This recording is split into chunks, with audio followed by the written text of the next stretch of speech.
안녕하세요. 저는 서울에 사는 평범한 40대 주부입니다. 현재 외동딸을 키우고 있어요. 남편과는 지지고 볶으며 나름 평범하게 잘 살고 있습니다. 제가 이곳에 사연을 올린 이유는 다름 아닌 문제의 동서 때문입니다. 여러분은 동서와 사이가 어떠신가요? 저는 남편이 나와 차이가 있는 동생이 있다는 소리를 듣고 오히려 반가웠습니다. 왜냐하면 귀여운 동서가 생긴다는 기대도 있었거든요. 그런데 웬걸 재수탱이 밥맛 없는 동서 때문에 몇 개월 시달렸단 생각을 하니 도저히 참을 수가 없었습니다. 그래서 자주 듣는 이 채널에 사연을 올리게 되었습니다. 그럼 지금부터 재수탱이 동서 이야기를 들려드릴게요. 함께 공감해 주시면 감사하겠습니다. 우선 동서를 만난 건 딸아이 생일 파티 때입니다. 한참 코로나 시국이라 제대로 친구들을 불러 생일 파티를 못 해줬는데, 그래도 요즘에는 사회적 거리두기 단계가 많이 풀려서 간단하게 친척들을 불러 딸아이 생일 파티를 하기로 결심했죠. 친가 식구들을 불렀을 때 그때 자연스럽게 동서를 만났어요. 사실 그때만 해도 서방님과 결혼하기 전이라 그냥 여자친구 자격으로 만났어요. 파티는 집에서 이루어졌습니다. 시모, 시아버지, 남편 서방님, 그리고 그 문제의 동서까지 모두 모인 적이 있었어요. 어머니, 어서 들어오세요. 어머, 서방님도 오셨네요. 우와, 형수님, 집이 정말 깨끗하네요. 역시 다르네요. 우리 며느리 잘 지냈어. 참 인사해라, 둘째. 여자친구래. 안녕하세요. 처음 뵙겠습니다. 준호 오빠, 여자친구 김민지라고 합니다. 미래의 동설의 유리가 민지를 동서라고 불러야 하지. 아유, 엄마 부담스럽게. 왜 그래? 말씀 많이 들었어요. 서방님 여자친구분이시구나. 드디어 얼굴 뵙네요. 너무 귀여우시다 반가워요. 어서 들어오세요. 안녕하세요. 저희는 어색한 인사를 마치고 밥을 먹었습니다. 그런데 제가 좀 예민한 건지 모르겠는데 상을 차리고 음식을 나르는데 엉덩이 한 번을 안 떼더라고요. 물론 손님으로 왔으니 당연히 일을 시킬 일도 없겠지만 또 시키지도 않겠지만 을의 시댁 식구들 앞이면 식사를 차릴 때 도와주려는 신용은 하지 않나요? 게다가 딸아이 장난감을 보면서 무례하게 한마디를 하더라고요. 어머, 윤지, 이거 아직도 가지고 놀아요. 왜 윤지 나이 때 친구들 다 이거 가지고 노는데, 뭐, 그럴 수 있죠. 그런데 요즘은 이런 장난감 안 가지고 놀아요. 아이들 사고력 발달을 위해서는 장난감도 이제 똑똑하게 고르셔야 하거든요. 저희 아버지가 아이들 장난감이나 교구 만드는 사업 하시거든요. 지금 윤지가 4살이니까 이제는 이런 아기 같은 장난감은 버리셔야 할 거예요. 아이들 오히려 사고가 막혀요. 큰일 나요. 아니, 뭐, 사고가 막힐 것까지야. 아이가 좋아하고 즐기는데 굳이 그럼 버려? 그리고 나는 장난감을 막 사들이는 것보다는 직접 많이 놀아주고 체험해주는 걸 더 좋아해서 장난감에 돈 안 써. 제가 언제 놀아주고 체험하지 말라고 했나요? 말을 잘 이해 못 하시네요. 장난감도 장난감 나름이라는 거죠. 그리고 4살 정도면 이제 교구를 많이 만지게 하셔야 해요. 이런 띠띠빵빵 자동차 만지는 시간이 좀 아깝다는 거죠. 저기 동서 말하는 태도가 왜 그래? 네, 제가 뭐요? 나랑 동서 나이 차이가 7살 나는 거 알지? 네, 그런데요. 우리 이제 가족 된 지 얼마 안 됐어. 그리고 난 동서랑 잘 지내고 싶어 진심이야. 우리 서로에게 예의 지키자. 제가 예의를 안 지킨 게 뭔데요? 말씀해 주시겠어요? 형님, 듣자 하니까 기분이 너무 나빴습니다. 본인이 엄마도 아니고 무슨 교육 전문가도 아닌데 친정에서 그쪽 관련 사업을 한다는 이유로 무척이나 아는 척을 하더라고요. 하지만 그 자리에서 싸울 수는 없었습니다. 그냥 좋게 생각해서 자기가 아는 걸 조언하는 거겠지 하며 생각하려고 했어요. 이런 쪽으로 잘하나 봐. 근데 조언은 고마운데 우리 윤지 교육은 내가 알아서 할게. 네, 무례했다면 죄송해요. 근데 진짜 이런 장난감은 이제 버리셔야 해요. 요즘 트렌드에 안 맞아요. 아, 그리고 미리 말씀드리면 저는 나이 차이 그런 거에 주눅 안 들어요. 그리고 아닌 건 아니라고 말하는 타입이에요. 오해를 사기는 하지만 어쩔 수 없죠. 뭐, 그렇다고 제가 제 성격을 바꿀 순 없잖아요. 안 그래요. 귀엽게 이쁘게 봐주세요. 저는 그때 딱 알아봤습니다. 재수탱이 여자라는 걸요. 여자들은 조금만 대화해보면 딱 각이 나옵니다. 하지만 뭐, 어쩌겠어요. 결국 서방님과 그 재수탱이는 결혼을 했고 저의 하나뿐인 동서가 되었습니다. 결혼 후 어이가 없는 건 잘난 척을 밥 먹듯 한다는 거였어요. 가장 혐오하는 인간상 중 하나가 빈수레가 요란한 사람인데 동서가 딱 그랬습니다. 게다가 제 남편과 서방님은 효도에 있어서는 진심이었기 때문에 시댁과 가까운 곳으로 신혼집을 차렸어요. 다행히 친정과도 멀지 않아서 중간 지점에 이사를 오게 된 거죠. 근데 하필 동선에까지 신혼집을 이쪽에 차릴 줄은 상상도 못했습니다. 하루는 명절에 다 같이 모인 적이 있었어요. 마침 주차장에서 그 재수탱이를 만나게 되었습니다. 형수님 오셨어요. 아, 서방님 오셨어요. 와, 너희 이거 뭐냐? 새로 차 뽑았더니 이거구나. 이거 다음 달에 나온다고 하지 않았어. 야, 아버지 진짜 좋아하시겠다. 아버지 차 관심 많으시잖아. 형, 당연하지. 요즘 이 정도는 타야 한다고. 어때, 외제차? 역시 최고지. 아, 동서 왔어. 네, 형님, 제 차 어때요? 오, 대단한데. 근데 이거 서방님 차 아니었어. 네, 무슨 소리? 남편이랑 제 차 따로 있죠. 제 차예요. 좀 무리 좀 했어요. 뭐 동서차라고. 근데 동서는 재택근무하지 않아? 자동차가 필요해. 뭐 자동차 사는 건 자유지만 이거 진짜 비싼 차잖아. 뭐 그렇긴 하죠. 그래도 국산 차 타고 다니면서 구질구질하게 다닐 수는 없죠. 쪽팔리잖아요. 그래도 한 번 나갈 때 멋이 있어야 하지 않겠어요? 대출 좀 확 당겼어요. 뭐 한 번 사는 인생 재밌게 폼나게 살아야 하지 않겠어요? 요로족 못 들어보셨어요? 저는 있는 돈 아끼지 말고 쓰자 주의라서요. 아, 요로 돈 있는 거 그대로 막 쓰는 거. 그래, 요로 좋지. 그래도 아껴 써야 해. 이제 곧 아기도 낳을 거라면서. 근데, 와, 이쁘긴 이쁘다. 형님도 이제 구질구질하게 살지 마세요. 형님도 아주버님한테 이야기 좀 해서 차 좀 바꾸세요. 진짜 나중에 창피당해요. 윤지 이제 곧 초등학교 입학할 텐데 그때 기죽지 않으려면 외제차는 타야 한다고요. 엄마들이 얼마나 두세고 비교하는지 몰라요. 이런 국사차 타면 왕따 당해요. 진짜 제 말 믿으시라니까요. 뭐 구질구질 동서 말이 좀 그렇다. 그게 무슨? 아이고, 실수 제가 형님을 워낙 언니처럼 느껴서 아니 제 말 진짜 잘 새겨 들으세요. 진짜 학부모들 기싸움 장난 아니라니까요. 아무튼 국산차가 뭐 나쁜 건 아니지만 삶의 질에 영향을 끼쳐요. 아이를 위해서도 바꾸시는 게 나아요.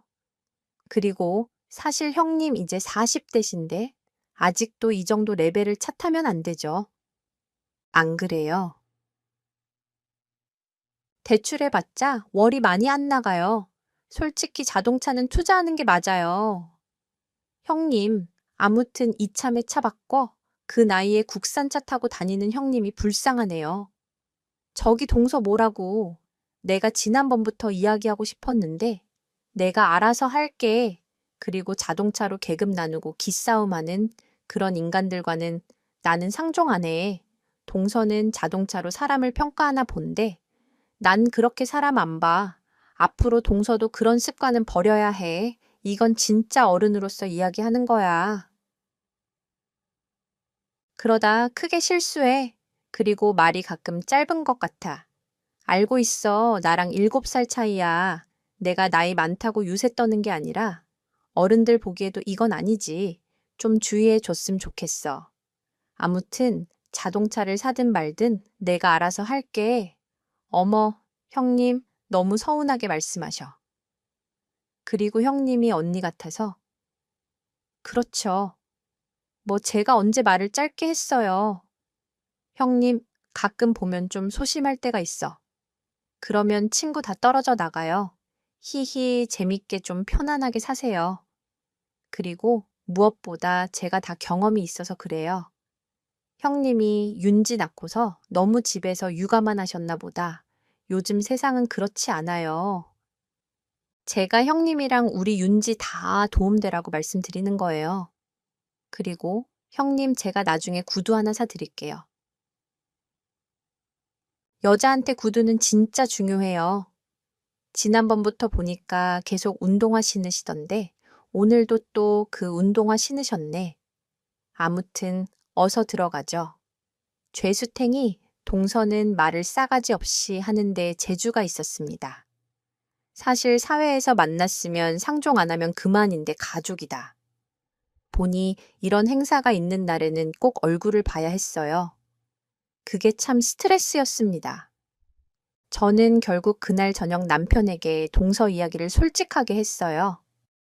남편은 효자이기도 했지만 훌륭한 아빠이자 애처가였기 때문에 이야기를 하면 잘 이해하고 들어주었습니다. 오빠, 나 미치겠어, 정말. 응, 왜 무슨 일 있어? 아니, 동서 말이야. 진짜 죄수탱이 아냐? 아이고, 또 왜 이제 우리 식구 된 지 1년도 안 됐잖아. 우리랑 나이 차이도 좀 있고. 아니야. 이게 나이 차이가 있어서 뭐 세대 차이가 나는 그런 개념이 아니라니까. 그냥 기본적으로 날 가르치려고 들어. 그리고 기본적으로 예의가 없어. 말을 할 때 잘 들어보면 자기 자랑이 너무 심해. 나랑 너무 안 맞아. 기본적으로 날 이겨 먹으려고 해. 근데 당신이 이런 이야기 하는 거면 심각하긴 한 건데, 원래 당신 다른 사람 뒷담화 절대 안 하잖아. 네, 정말입니다. 제가 예민한 게 아니었어요. 저는 맹세코 남 이야기 관심도 없고 뒷담화 자체를 혐오하는 사람입니다.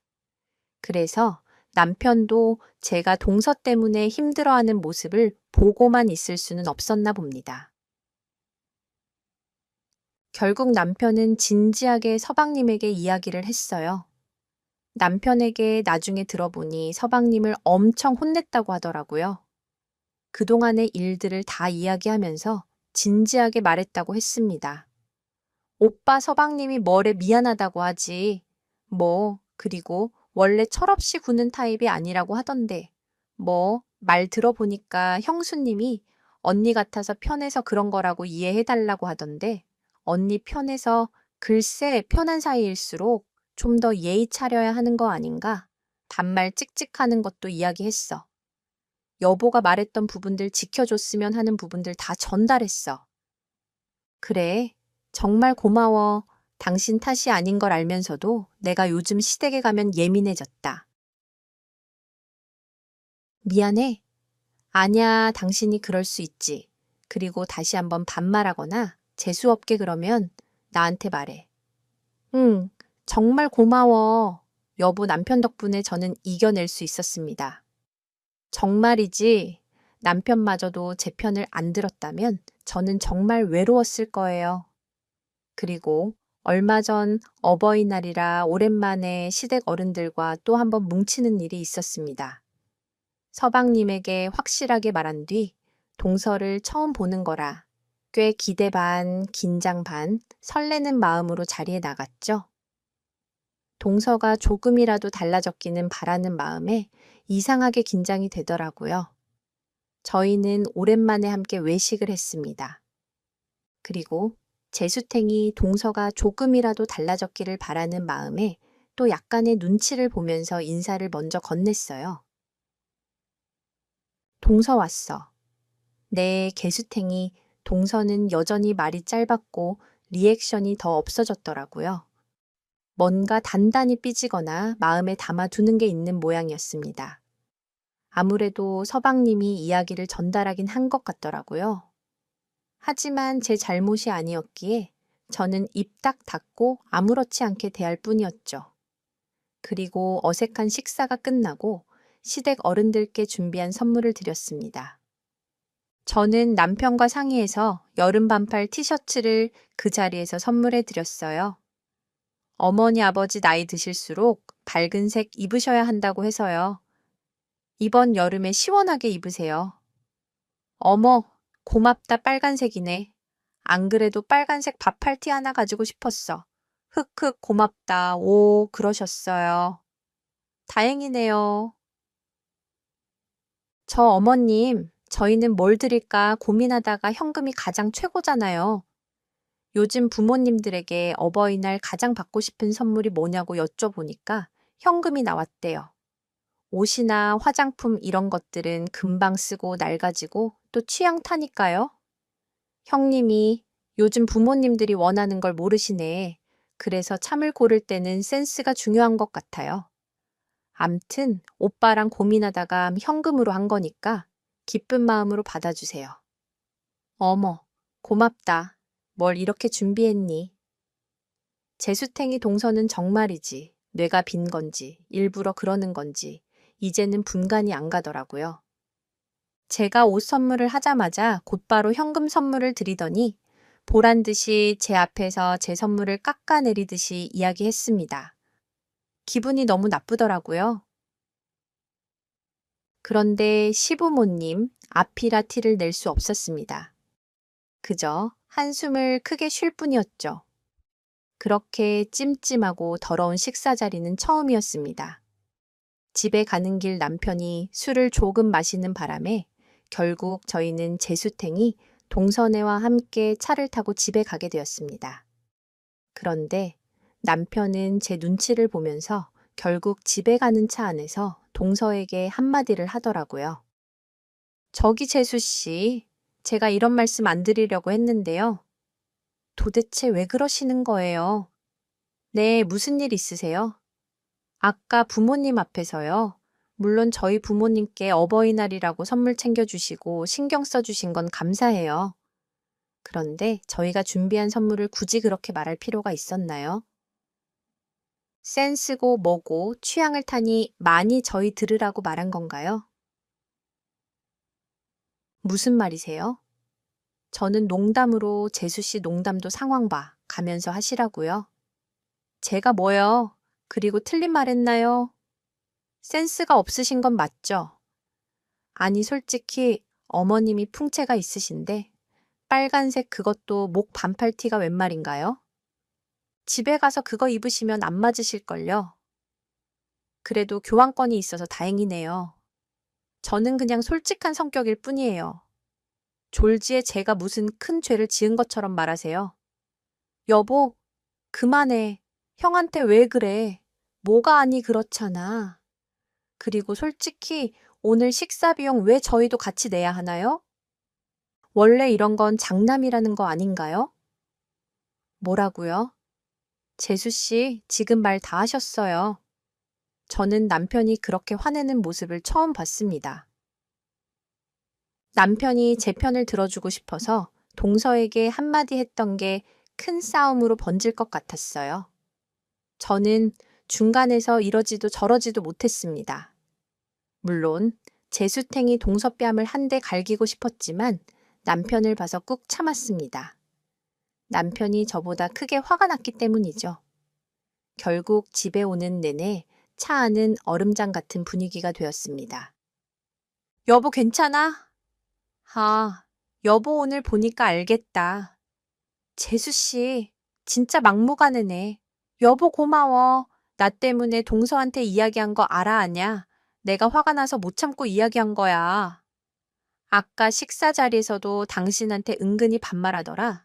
내가 다 들었어. 그동안 고생했다. 여보, 어휴, 내가 동생한테 다시 한번 진지하게 부탁 좀 해야겠다. 응, 고마워. 근데 형제 사이에 괜히 기분 상할까봐. 걱정이네 아냐. 아닌 건 아닌 거니까. 재수 씨도 진짜 된통 당해봐야지. 정신 차린다니까. 항상 든든한 내 편 남편이 있어서 그나마 다행이었습니다. 그 후 동서와 저는 시댁일이 아니면 전혀 연락하지 않고 거리두기를 하면서 지냈어요. 집은 가까웠지만 심적으로 거리두기를 하니까 마음이 정말 편하더라고요. 그런데 하루는 제가 친정엄마를 모시고 건강검진을 하러 가야 하는 날이 있었습니다. 마침 남편도 출장을 가서 딸 윤지를 맡길 곳이 없더라고요.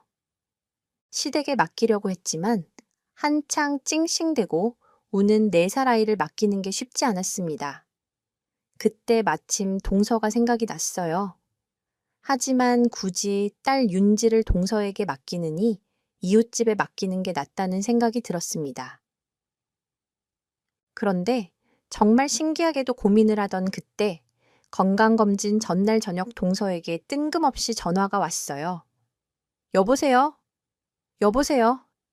형님, 동서 잘 지냈어. 네. 뭐해? 요즘 연락도 없으시고 윤지는 잘 있어요. 그렇지 뭐. 아니, 저희 아빠가 장난감 사업 하시잖아요.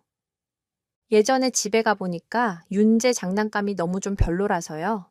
다행히 공장에 장난감 남는 것들이 좀 있더라고요. 그것 좀 드릴까 했죠. 아, 그래, 나야? 좋지, 그래, 고마워. 내일 집에 와요. 윤지랑? 아, 내일 일 안 해. 아, 내일 회사 휴무일이에요. 그때 저는 무슨 정신으로 이야기를 했는지 모르겠지만 동서에게 윤지를 하루만 봐줄 수 없냐고 부탁을 하게 되었습니다. 다행히 동서는 하루만 윤지를 봐주겠다고 흔쾌히 허락해 주었어요. 저도 내심 고맙더라고요. 이걸 계기로 잘 지냈으면 하는 마음이 있었습니다. 고마워. 그럼 내가 건강검진 다 끝내고 전화할게. 네, 이따 연락하세요. 저는 무사히 친정엄마와 건강검진을 마치고 딸 윤지를 데리러 동서 집으로 향했습니다. 그런데 주차장에 동서가 나와 친구랑 전화 통화를 하고 들어가더라고요. 동서 왜 나와 있어? 아, 형님 쓰레기 좀 버리러 나왔어요. 병원 갔다 오셨어. 덕분에 고마워. 윤지는 그럼 윤지요. 집에서 TV 보고 놀고 있어요. 뭐라고 윤지랑 같이 나와야지. 아기를 집에 혼자 두면 어떡해. 저는 순간 미치는 줄 알았습니다. 물론 아이가 TV를 혼자 잘 보고 있다고 하더라도 아이 혼자 집에 덩그러니 두고 나오는 게 말이 되나요?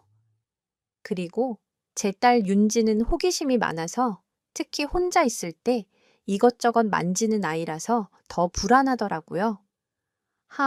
동서 진짜 우리 윤지를 두고 나오면 어떡해? 보호자가 있어야지. 아니, 집중하고 TV 잘 보고 있는데. 왜요? 그리고 잠깐 쓰레기 버리러 나온 거라니까요. 저는 엘리베이터를 타고 올라가는 내내 가슴이 터지는 줄 알았습니다. 아이를 가진 어머니들은 이게 무슨 말인지 아실 거예요. 그날 하필 집에 동서만 있을 때라 저는 딸아이가 혹시 혼자 울지 않았을까? 하는 마음에 불이 나게 아파트를 올라갔습니다. 아니나 다를까 아이는 입술이 파랗게 찔려서 닭똥 같은 눈물을 흘리고 있었어요. 아이가 당황했는지 저를 보자마자 딸꾹질을 했습니다. 저는 동서에게 진짜 화가 나더라고요. 윤지야. 엄마, 여기 있어. 괜찮아, 괜찮아. 울지 마. 동서는 천천히 걸어서 따라왔습니다.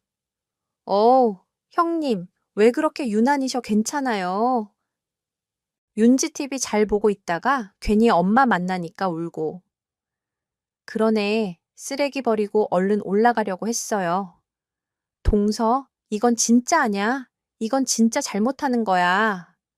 우리 유지한테 제대로 사과해줘. 이제 막 4살 된 아이야. 다 큰 것 같아 보여도 아직 아기라고 내가 감싸고 돌고 하는 차원의 문제가 아니야. 이건 아기 엄마들한테 물어봐. 집에 아이 혼자 놔두면 어떤 일이 일어나는지 알아. 그리고 무슨 일이 일어나는 걸 떠나서 아이 혼자 집에 있다는 건 순간적으로 얼마나 큰 공포감이 드는지. 알아?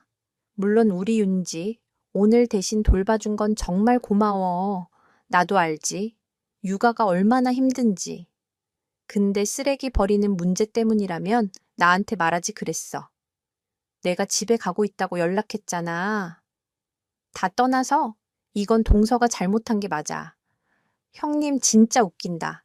제가 뭘 그렇게 잘못했어요? 아니, 그래서 지금 윤지가 뭐 어디 다쳤어요? 뭐 큰일이라도 났어요. 집에 불이 났어요. 촌나 아무 일도 아닌 것 가지고 뭘 사과하라 마라 하세요. 너무 예민하시다. 저도 할 말 있다고요. 게다가 오늘 하루 종일 윤지 얘 때문에 얼마나 힘들었는지 아세요? 고맙다고 해야 하는 거 아니에요. 진짜 웃기다. 동서 내가 하는 말 이해 못해. 고맙지? 오늘 하루 정말 고마워. 그래서 케이크도 사서 왔잖아. 동서 딸기 케이크 좋아하는 거 알고 내가 일부러 먹으라고 사왔어. 암튼, 근데 고마운 건 고마운 거고, 다시는 이렇게 해서는 안 된다고 알려주는 거야. 동서도 나중에 아기 낳고 육아하다가 보면 별거 아닌 걸로 가슴이 쿵 하고 내려앉고 예민하고 그래. 곧 알게 될 거야. 형님, 지금 저 아이 안 키운다고 무시하시는 거예요? 뭘 또 무시해. 그리고 동서도 아기 계획 있다고 매번 시댁 오면 이야기하잖아. 내가 하는 말 너무 꼬아서 생각하지는 마. 진짜 그것도 병이야. 그게 무시 아니고 뭐예요? 자기랑 말이 안 통한다. 아무튼 이거 먹어. 그리고 오늘 고마웠어. 근데 아기 키울 때는 절대 혼자 집에 놔두면 안 된다는 건 이제 알아야 할 거야.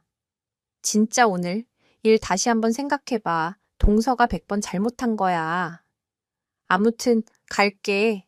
형님, 이제 윤지 우리 집에 맡기지 마세요. 어차피 뭐 볼 일도 없을 테니까요. 저도 기분이 나빠서요. 참나? 얘야. 내가 엄청 나쁜 사람인 것처럼 몰고 가신 게 너무 속상하네요. 형님이나 육아 제대로 하세요. 동서, 우리 길게 이야기하지 말자. 그리고 그 말하는 싸가지도 고쳐. 예의 좀 지키라고. 나 당신이랑 7살 차이 나는 거 몰라. 아, 됐어요. 가세요. 멀리 안 나가요. 동서는 적반하장으로 저한테 화를 냈습니다. 정말 웃기더라고요. 동서가 그날 윤지를 열심히 봐주고 대신 육아해 준 것은 인정합니다만 아이를 혼자 집에 두고 나가서 친구와 전화 통화를 했다는 건 도저히 이해를 못 하겠더라고요. 여러분이라면 차분히 그냥 넘어갈 수 있으신가요? 도대체 뇌구조가 어떤 사람인지 그날 이후 저는 동서와 상종도 하기 싫어졌습니다. 또 아이가 몇십 분 동안 혼자 집에서 덩그러니 있었을 생각을 하니까 계속 화가 나더라고요. 아무튼 그날 그 일이 있고 저희는 크게 왕래 없이 지냈습니다. 자연스럽게 저도 다시 파트타임으로 일을 시작하는 바람에 동서한테 신경 쓸 시간도 없었죠. 그래도 교류가 없으니 꽤 괜찮았습니다. 그리고 한 달이 지났어요. 어느 주말에 시부모님이 식구들을 모두 부르셨어요. 저는 오랜만에 동서를 만날 생각에 이상하게 기분이 복잡했습니다. 그래도 가족인데 아예 안 볼 사이는 아니니까 서로 좋게 좋게 넘어가려고 했어요. 어머니, 저희 왔어요. 그래. 어서 들어와라. 동선에는요, 이야기 못 들었구나. 무슨 일 있어요? 왜? 친정아빠가 아이들 뭐 장난감 만드는 공장 한다고 했잖아. 사업한다고 했던 거 기억나. 아, 네. 네, 근데요.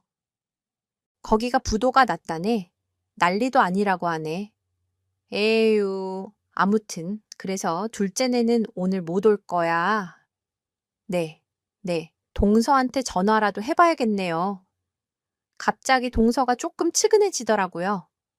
갑자기 집안일이 생기면 정신없고 복잡할 것 같아서 일주일 후 동서에게 안부차 전화를 해봤습니다.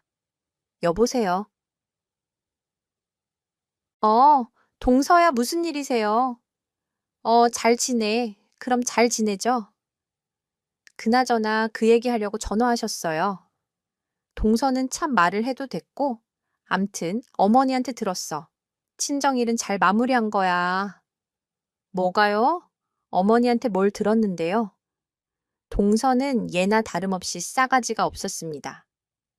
잠시나마 걱정했던 스스로가 바보 같았죠. 아니야, 됐어. 전화 끊을게. 형님 혹시나 해서 말씀드리는 건데요. 어머니께 무슨 말씀을 들으셨는지 모르겠지만 저희 집 그렇게 금방 무너질 정도로 호락호락하지 않아요. 그리고 할아버지가 워낙 재산이 많으셔서 다시 일어날 거예요. 이렇게 캐묻듯이 전화하시는 거 솔직히 기분 안 좋네요. 형님, 돈 관리나 똑바로 하세요. 암튼 다음에 봬요. 끝까지 재수탱이였습니다. 사람이 하는 말을 비꼬아서 듣고 자기 방식대로 해석하는 그야말로 이기적인 유전자였어요.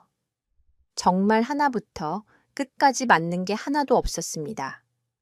그런데 한 달 후 일이 결국 터지고야 말았습니다. 동선의 집에 심각한 문제가 생긴 건지 결국 도련님 집에 빨간 딱지가 붙었다는 소문이 저에게까지 퍼졌거든요. 남편이 퇴근하고 돌아와 그동안의 일들을 모두 이야기해 주었습니다. 알고 보니 그 재수탱이 동서가 아버지 사업을 도맡아서 도와드렸는데 그 과정에서 큰 실수를 하는 바람에 회사 주식이 통째로 날아갔고 결국 동서 명의로 되어 있던 아파트마저 넘겨야 하는 지경에 이르렀다고 했습니다. 여보, 그럼 도련님은 어떻게 되는 거야? 거기 공장이 이직한다고 하지 않았어. 글쎄, 갑자기 이렇게 회사가 망할 줄은 상상도 못했지. 갑자기? 이게 무슨 일이야? 근데 그 아파트 도련님 명예 아니었어. 아유, 원래 그랬던데 재수 씨가 결혼할 때 조건이 자기 이름명의 아파트 만들어 달라는 거였대. 아무튼 그래서 결혼하기 전에 급하게 재수 씨 명의로 돌린 거래일이 이렇게 꼬일 줄이야. 아이쿠 어떡하냐? 결국 동서에 한껏 올라갔던 어깨는 가라앉고 말았습니다. 하지만 모두 제업자득이라는 생각도 들었습니다. 왜냐하면 동서는 요로족이라는 이유로 무리하게 집 대출을 받고 주식 투자를 했거든요. 옆에서 지켜보는 사람만 힘들 뿐 본인은 한 번 사는 인생이라며 뒤질 생각 안 하고 사는 듯 했습니다. 결국에는 이런 일이 생겨나더라고요. 불쌍하고 안타까웠지만 어쩔 수 없었죠. 그렇다고 제가 가진 재산을 갑자기 동서에게 다 줄 수도 없잖아요. 그런데 동서네한테는 좀 미안하지만 정말 우연인지 필연인지 그때 마침 저는 행운 같은 일들이 생겼어요. 제가 꾸준히 청약 통장을 부었는데 우연히 넣었던 청약 아파트가 당첨이 되었거든요. 무주택 기간이 워낙 길었고 무엇보다 해당 지역 1순위로 넣은 거라 운 좋게 당첨이 되었습니다. 물론 넓은 평수는 아니지만 그래도 브랜드 아파트로 처음 가는 이사라 정말 꿈만 같았습니다. 대출을 조금만 더 받으면 크게 무리하면서 이사하는 건 아니었거든요. 기다리는 자에게 복이 있다고 생각했는데 그 말이 딱 맞았어요. 항상 아껴 쓰고 절약하면서 착실히 돈을 모았는데 이렇게 좋은 일이 생기려고 그랬나 봅니다. 저는 내 집 마련의 꿈을 실행하면서 행복하게 지내고 있었죠. 남편에게 들어보니 동생네도 다행히 아파트까지 날아가는 상황까지는 피했다고 했습니다. 다행이었죠. 그런데 어느 날 집에 동서가 찾아왔습니다. 형님 계세요. 어머, 동서 웬일이야? 형님, 저 좀 도와주세요. 제가 잘못 살았네요. 돈이 갑자기 필요한데 어디 빌릴 데가 없는 거 있죠? 친구들도 다 필요 없어요. 끝까지 같이 가자는 친구들도 돈 빌려달라고 하니까 없대요. 남편한테는 비밀로 하고 왔어요. 남편 알면 가만히 안 있을 거예요. 갑자기 돈이라니. 그리고 우리도 돈 없어. 진짜야. 얼마 전에 분양받은 거 선입금해야 하는데 우리도 돈 부족해서 조금 더 대출 받아야 할까. 고민하고 있어. 어차피 거기 입지도 안 좋은데 뭘 거길 들어가려고 하세요? 오르지도 않을 거 그냥 그거 팔아버리고 저한테 투자하세요. 제가 이번 일 잘 마무리되면 빨리 돈 갚을게요. 그리고 지금 회사 주식 다시 복구하고 있거든요. 금방 마무리될 것 같. 네. 형님, 제가 형님한테 가장 의지하고 언니처럼 대하는 거 알고 계시죠? 제발요, 형님. 여동생 한 번 살린다고 생각하시고 조금만 도와주세요. 동서 입에서 언니라는 말이 나오는데 토가 나올 지경이었습니다. 얼굴 하나 안 바뀌고 그런 아첨하는 걸 눈앞에서 보고 있자니 너무 역하더라고요. 저기 동서 언니 여동생 우리가 언제부터 그런 사이였지? 그리고 동서 요로족으로 산다고 대출받고 그러지 않았어. 그리고 돈 관리는 각자 알아서 해야 한다면서 동서가 나한테 한 소리 아니야. 물론 우리가 서로 모르던 사이였지만 어떻게 이렇게 가족이 되어서 만난 건 인연이고 한데 그렇다고 동어래까지 하는 건 솔직히 난 부담스러워. 우리 남편도 그건 허락하지 않을 거야. 그리고 동서 나이에 뭘 하든 먹고 살 수 있을 거야. 할아버지 댁이 그렇게 부자라서 다시 일어날 수 있을 거라고 했잖아. 다시 일어날 수 있을 거야. 아유, 동서도 참 불쌍하다. 그 나이에 돈 꾸러 다니고 오죽했으면 나한테까지 왔겠어. 안타깝지만 나도 안 되겠어. 미안해. 가족 형님, 제발요. 제가 사실 남편 몰래 대출 받은 게 있는데 그것 좀 해결하려고 해요. 회사 주식들은 할아버지께서 도와주실 것 같은데 이건 제가 개인적으로 받은 거라. 네, 제발요. 저 이거 남편한테 걸리면 죽어요. 그러게 왜 그렇게 돈을 흥청망청 쓴 거야. 본수에 맡겠어야지. 형님, 제발요. 저 좀 도와주세요. 제가 갑자기 빌리는 바람에 이자가 눈덩이처럼 커지더라고요. 동서, 그럼 더 못 도와주겠다. 잘 알아보고 했어야지. 난 모르겠다. 일단 도련님한테 솔직하게 말해. 그게 맞지. 부부 사이의 일이잖아. 왜 나한테 이래? 형님 정말 너무하시는 거 아니에요? 제가 이렇게까지 하는데 우리 한 식구 아닌가요? 뭐, 한 식구도 식구 나름이야. 동서 여태껏 나한테 행동했던 꼬라지 보면 남보다도 못해 알아. 시끄럽고 나가. 왜 나한테 이래? 형님, 갑자기 제가 이렇게 되니까 뭐 인생 역전된 줄 아시나 본데 꿈 깨세요. 어휴, 괜히 왔네. 아니 고분고분 빌려줄 줄 알았더니 이렇게 무시해요. 진짜 기분 나빠 저 갈게요. 너 미쳤어. 너 지금 말 다 했어. 아니요. 말 다 안 했어요. 형님이나 분수껏 사세요. 아파트 청약 형님이랑 수준에 맞는 아파트로 가셔야죠. 브랜드 아파트가 형님이랑 어울리기나 해요. 너 진짜? 야, 내 이야기 잘 들어. 너 지금 이따위로 살면 너 주변에 사람 한 명도 없을 거야. 도련님도 너랑 어떻게 사는지 참 궁금하다. 아니, 불쌍하다 뭐라고요.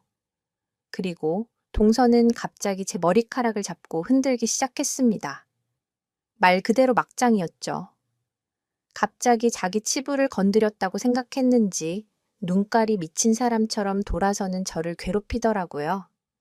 저도 가만히 있을 순 없었습니다. 저도 똑같이 머리를 흔들며 싸웠죠. 그때 마침 퇴근하고 돌아온 남편이 그 장면을 보았고 흥분한 저희 둘을 말리느라 난리가 아니었습니다. 여보, 아니, 재수 씨 뭐 하는 거예요? 그만 오빠. 난 이런 사람이랑은 절대 못 살아. 여보 무슨 일이야? 난 인간이야의 사람과는 대화 못 해. 아니 안 해. 어서 나가 어서 썩 꺼져. 저는 남편이 집에 오자 오히려 용기가 생기더라고요. 그리고 그 길로 바로 동서를 내쫓았습니다. 버선발로 나가는 동서를 보니 통쾌했어요.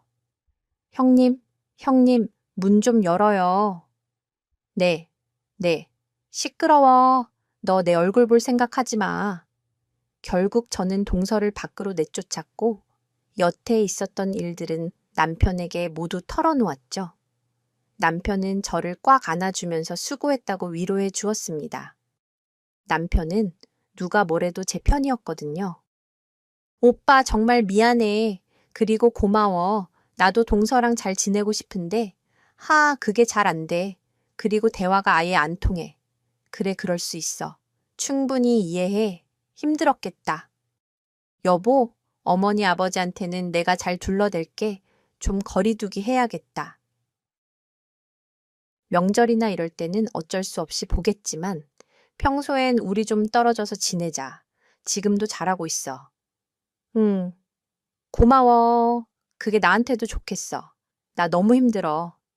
그래, 그래. 우리 가족끼리 똘똘 뭉쳐서 잘 지내면 돼. 신경 쓰지 마. 저는 남편과 그 대화 이후로 진짜 동서애랑은 남남처럼 지내고 있습니다. 제가 너무하다고 생각하시나요? 하지만 동서 같은 사람들을 직접 겪으시면 무슨 말씀인지 아실 거예요. 말하는 족족, 자기 자랑에 남 무시하고 깔보고 예의가 없는 사람과 1분 1초도 전 대화할 수 없었습니다. 제 기운이 빨리는 느낌이 들거든요. 여러분도 나와 맞지 않는 사람이 있다면 고민하지 마세요. 그게 가족이라고 해도 상관없습니다. 노력해도 맞지 않는 사람들이 있거든요. 그럼 적당히 거리두기를 해야 한다고 생각합니다. 여러분도 인간관계에 적당한 거리두기를 실천해 보세요. 훨씬 삶이 편해지실 겁니다. 그럼 지금까지 제 이야기 들어주셔서 감사합니다.